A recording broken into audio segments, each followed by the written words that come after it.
William Attal qui nous rejoint. Vous êtes le frère de Sarah Halimi. Vous êtes donc partie civile aussi dans cette procédure. Noémie Aliwa de la rédaction d'I24 News.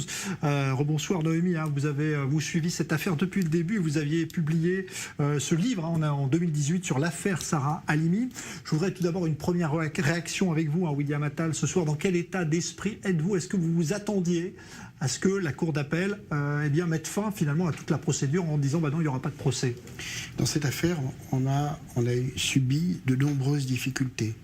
Malgré tout, mes avocats restaient confiants. Pour une raison simple, c'est que on a rencontré, tout repose sur 3 expertises psychiatriques. La première qui a été faite pas par n'importe qui, par le premier expert auprès de la Cour d'appel de Paris. C'est un expert très renommé qui s'appelle le docteur Zagouri. Et puis 2 autres expertises. Donc le premier expert nous avait été plutôt favorable. Il avait considéré il y a 2 ans et demi que la consommation de cannabis était le facteur déclenchant des bouffées délirantes aiguës de monsieur Kobili Traoré. Et il avait considéré que comme c'était une consommation volontaire, il avait une altération du discernement et qu'il était donc responsable pénalement. Est arrivée la 2e expertise. Et je ne vous cacherai pas que nous, la famille, on est... C'est difficile à exprimer, mais l'expertise de M. Bensoussan Paul a été catastrophique dans cette affaire pour nous. Il faut quand même savoir que c'est à partir de cette expertise que les juges se sont prononcés sur l'irresponsabilité pénale de l'assassin. Et que dit l'expertise de M. Paul Bensoussan? Elle disait, il y a 1 an et demi, l'assassin avait une pathologie mentale grave de type schizophrénique, qu'il était incurable et qu'il avait une consommation de cannabis modérée. À notre stupéfaction, il arrive il y a 3 semaines à la chambre d'instruction et il dit au juge devant nos avocats, stupéfait, je me suis trompé sur tout. Il s'est trompé, l'assassin n'a pas de maladie mentale, il s'est trompé, il n'a pas de maladie incurable, et il s'est trompé sur le taux de cannabis, il n'était pas très modéré, comme il l'a écrit, mais excessif, très forte. Mais il maintient quand même l'abolition du discernement. Comment, moi, le commun des mortels, je peux comprendre une telle incohérence. Et comment les juges ont repris cette expertise pour déresponsabiliser l'assassin. Donc ces experts-là, cette expertise-là, elle est catastrophique, elle est surtout complètement incohérente, voire complètement incompétente. Ça aurait dû justifier encore plus un procès, puisqu'il y avait un désaccord d'expertise. Il aurait peut-être fallu poursuivre justement avec de vrais débats judiciaires. Nos avocats étaient confiants, parce que sur le plan du droit, on avait de grandes raisons d'espérer. La dernière jurisprudence, un cas similaire, les experts se contredisant, la Cour d'appel avait décidé d'envoyer cet assassin-là en cour d'assises en disant que comment on appelle ça, que le doute ne pouvait, en matière d'irresponsabilité pénale, profiter à l'accusé. À contrario d'une responsabilité pénale. C'est-à-dire que là, pour déresponsabiliser de manière certaine un assassin, il fallait que les 3 expertises aillent dans le même sens et disent la même chose. Ce qui n'est pas du tout le cas. Donc il y a un vrai revirement de justice, on appelle ça un cas de jurisprudence, Noémie Aliwa. Ce qui est quand même fou dans cette affaire, c'est qu'à la fois le caractère antisémite reste retenu, mais on dit non, l'accusé ne sera pas jugé parce qu'il est irresponsable pénalement. C'est ça qui est difficile à accepter. C'est la même stratégie depuis le départ, depuis le lendemain du meurtre, c'est toujours la même stratégie. C'est-à-dire, on va tout mettre sous le tapis, on va faire la stratégie de l'autruche, on va espérer qu'en mettant la tête dans le sable, la réalité va s'estomper. On va parler d'un fait divers. C'est une façon de nier le caractère idéologique et de ce meurtre, de nier qu'il s'agit d'un cas de meurtre antisémite en France aujourd'hui. Et ça, si vous voulez, à partir du moment où on ne reconnaît pas le fait justement qu'il y a une idéologie qui sous-tend ce meurtre, que l'assassin a crié à l'Akbar lorsqu'il est assassiné, que l'assassin a récité des sourates du Coran, qu'il s'est rendu à la mosquée, une mosquée qui est reconnue comme étant salafiste, et tous ces éléments-là, si vous voulez, si on ne les met pas bout à bout, on ne comprend rien à cette histoire. Et je pense qu'il y a effectivement une volonté de la part de la justice de faire de cette affaire qui est dramatique un fait divers pour ne pas pouvoir le penser.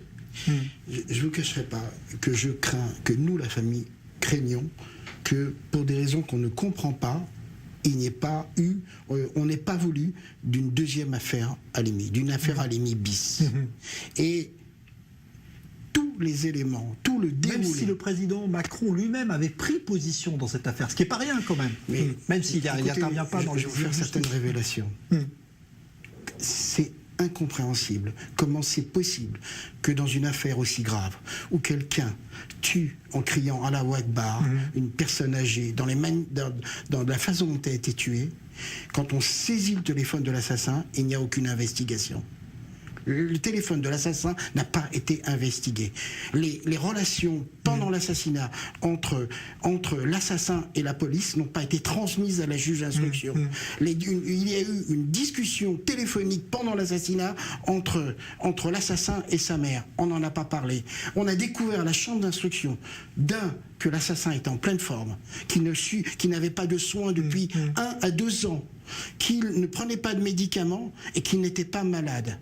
Et qu'il allait, depuis sa sortie de prison en septembre 2016, 5 fois par jour à la mosquée salafiste Omar, d'où sont partis de nombreux djihadistes en Syrie. Alors, Noémie, c'est vrai que vous aviez mis en lumière, vous aussi, dans votre livre, dans les premiers éléments, les premiers moments de cette affaire terrible, les manquements, par exemple, de la police. Est-ce que vous pensez que la justice a pu aussi peut-être décider de ne pas vouloir ouvrir aussi la porte à d'autres responsabilités peut-être dans ce meurtre? Alors il y a déjà le contexte, dans le contexte de cet assassinat, je rappelle c'était quelques jours avant le premier tour de l'élection présidentielle de 2017, on était dans un contexte politique extrêmement sensible et si vous voulez, je pense que cette affaire-là, à ce moment-là du calendrier politique, aurait pu être potentiellement explosive et que c'est cette raison pour laquelle même les journalistes y sont assez peu intéressés, les premiers articles sont arrivés très tardivement, il a fallu vraiment batailler pour que, bon je fais une parenthèse, mais I24 News a toujours été au-devant de ces informations, mais globalement, la presse s'est très peu saisie de ces informations et les politiques encore moins. Donc il y a le contexte politique d'une part, d'autre part, je pense que c'est toujours ce refus de voir la réalité et la question de l'islamisme qui reste encore tabou en France, qui fait encore extrêmement peur et qui fait qu'à ce moment-là, on a préféré amoindrir et voire ne pas investiguer. Comme vient de l'expliquer M. Attal, il y a encore des choses des morceaux de l'enquête qui restent encore, qui n'ont pas été du tout explorés. Et qui le seront pas du tout. Et qui le seront peut-être jamais, puisque maintenant c'est beaucoup trop tard. On est 2 ans après les faits. Il aurait fallu investiguer le téléphone de l'assassin dans les jours qui ont suivi. Ça n'a pas été fait. Ça, c'est des questions, c'est des manquements qu'on peut considérer comme étant des manquements juridiques extrêmement graves et qui pourraient justifier. Vous avez parlé de la police également. On sait que des policiers étaient dans l'immeuble au moment où Sarah Halimi était battue à mort, avant qu'elle soit jetée par la fenêtre. Les policiers étaient dans l'immeuble, ils n'ont pas réagi. Là aussi, c'est des manquements qui peuvent être extrêmement graves. Des agents de police pourraient éventuellement passer devant la justice pour se justifier de ça. Il y aurait pu avoir ça n'a des pas été le cas. Si vous voulez, il y a énormément de manquements dans cette affaire et le fait, évidemment, qu'il n'y ait pas de procès, ça peut profiter à beaucoup de monde. Est-ce que vous avez envie de poursuivre encore aujourd'hui William Attal, ou est-ce que vous êtes un peu abattu là ce soir, vous dites ça sert à rien? Je ne cacherai pas qu'il y a effectivement chez moi une forme de découragement. Il nous reste encore une lueur d'espoir, c'est la Cour de cassation. Mais je voudrais, en 1 minute, vous raconter certains faits qui nous laissent penser que non, que l'assassin n'avait pas un discernement aboli. Le matin du crime, il annonce à ses parents et à M. Diarra, ce soir, tout sera terminé. Ça, c'est les paroles qui interpellent. Le soir, il va dormir dans l'immeuble d'à côté. Ensuite, de l'immeuble d'à côté, à 4 h du matin, il descend dans le seul appartement lui permettant de rentrer chez ma sœur, qui avait un balcon mitoyen. Encore une coïncidence. Il rentre dans l'appartement, il arrache les clés à M. Diarra, il ferme la porte à clé. Ça aura des conséquences énormes d'avoir fermé la porte à clé. Ça empêchera la police d'intervenir et ça empêchera les Diarra de fuir. Et ensuite, qu'est-ce qu'il fait? Il prie pendant 20 minutes avec son tapis de prière, vous voyez, et ensuite, il décide d'aller au balcon. Et là, qu'est-ce qu'il dit à la juge d'instruction? J'ai vu la fenêtre ouverte de Madame Halimi. Sauf qu'on a été vérifié. Sauf que les rapports de police nous disent qu'il faisait nuit noire. Ce qui veut dire qu'il ne pouvait pas voir que le porte-fenêtre de ma sœur était ouvert. Alors comment se fait-il qu'il y a été? Eh bien, on apprend que la veille, il a été dans ce même appartement. Il n'y allait jamais depuis 10 ans. Il a trouvé une excuse qui était d'emmener les enfants de sa sœur dans cet appartement. Et pourquoi il y a été alors qu'il n'y allait jamais? Au passage, M. Diarra a dit qu'il était tout à fait normal, à l'aller comme au retour. Et comment la sœur de l'assassin a pu lui confier ses enfants alors qu'il était annoncé délirant? C'est de l'irresponsabilité, ça aussi. Donc, en fait, il est fort possible qu'il ait été en repérage. Et donc, il rentre dans l'appartement de ma sœur. Il faut le savoir, c'est qu'il a fait à ma sœur des choses innommables. Il l'a frappée à coups de poing, à coups de pied, une femme de 65 ans qui faisait 50 kilos, et à coups de téléphone. Il lui a fait 22 fractures. Chaque fois qu'il frappait sur le visage de ma sœur, il lui cassait un os. Il a été horrible, odieux, un monstre. Un monstre. Ça, c'est pour ce qu'il a fait à ma sœur. Et ensuite, il est parti au balcon, il l'a traîné et il l'a jeté du balcon. L'assassin, on a essayé de l'humaniser, cet assassin. Et vous savez, mais on a oublié qu'il vivait depuis 10 ans dans une grande délinquance. Il a été condamné 22 fois par la police. Il a été condamné pour consommation de drogue, condamné pour trafic de drogue, condamné pour consommation de drogue et conduite après consommation de drogue. Et là, après avoir consommé, en fait, ce qui l'aura sauvé dans cette affaire, c'est sa délinquance. Il faut quand même savoir également qu'il a été retrouvé sur le lieu d'un crime avec les mains pleines de sang. Et également, il a été condamné pour avoir brûlé au visage une personne. Et finalement, voilà ce qu'est l'assassin. Et voilà ce qu'est l'assassin. Et donc, moi je vais vous dire, nous affirmons qu'il y a une erreur grave de la justice, avec des dysfonctionnements énormes. L'instruction n'a pas été suffisamment complète. On n'a pas enquêté alors que l'assassin allait 5 fois par jour à la mosquée salafiste. Imaginez la scène, 4 heures du matin. Vous avez 20 personnes aux fenêtres qui entendent une femme se faire massacrer, crier. Et vous avez 9 policiers derrière la porte des Diarra. Comment la juge d'instruction a-t-elle pu nous refuser une reconstitution? Ça n'arrive jamais. Comment la juge d'instruction, en février 2018, alors que le docteur Zaguru a fait 3 rapports d'expertise, le plus grand expert français psychiatre a fait 3 rapports disant que l'assassin était tout à fait apaisé. Comment se fait-il qu'elle demande à ce moment-là une contre-expertise? Complètement inhabituelle. Elle se substitue à ce moment-là à l'avocat de la défense. Et quel est son argument? Quel est son argument? Elle a peur qu'il se suicide. C'est comme ça qu'elle argumente le fait qu'elle refuse une reconstitution, même si la reconstitution, comme vous l'avez dit, est fondamentale dans les affaires criminelles. Elle permet justement de montrer à quel point le criminel a tout organisé et il a tout prévu.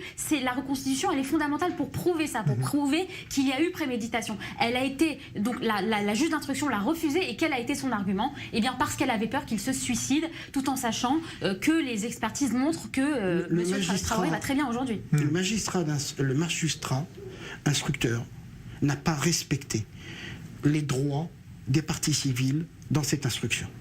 Elle a refusé à nos avocats toutes les demandes d'investigation à charge de l'assassin. Mais toutes.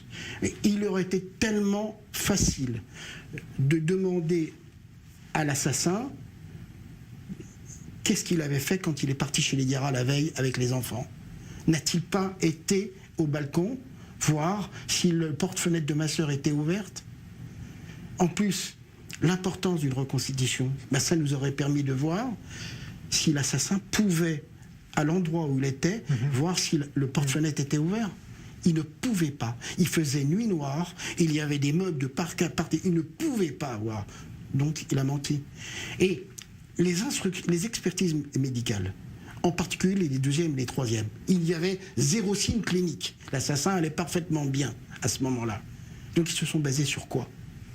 Ils se sont basés sur les témoignages de la famille. Et là, on arrive au procès de la chambre d'instruction, et Maître Melki pose une question à l'assassin, qui est comme vous et moi. Hein.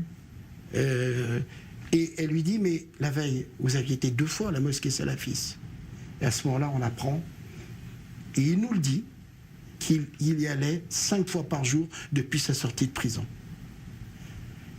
Et là, on ne comprend plus pourquoi on nous a refusé une investigation à la mosquée salafiste. On ne comprend pas pourquoi, la veille au soir, il va manger dans un restaurant. On n'a pas été demandé comment s'est-il comporté devant les serveurs. Voilà le problème. Donc l'enquête n'a pas été jusqu'au bout, et il n'y aura pas de procès, donc vous ne pourrez pas répondre à toutes ces questions. On a encore une petite chance. On a encore une petite chance, c'est la Cour de cassation. Bon, on verra, on suivra ça évidemment de près. Merci en tout cas d'être venu témoigner, William Attal, après cette décision donc de la Cour d'appel de Paris qui rend donc l'assassin pénalement irresponsable. Pas de procès donc aux assises pour lui à ce stade. On verra s'il y a une autre étape. Merci Noémie Aliwa d'I24 News avec ce livre que vous aviez écrit sur l'affaire Sarah Halimi, vous qui suiviez donc cette affaire depuis le début. Voilà.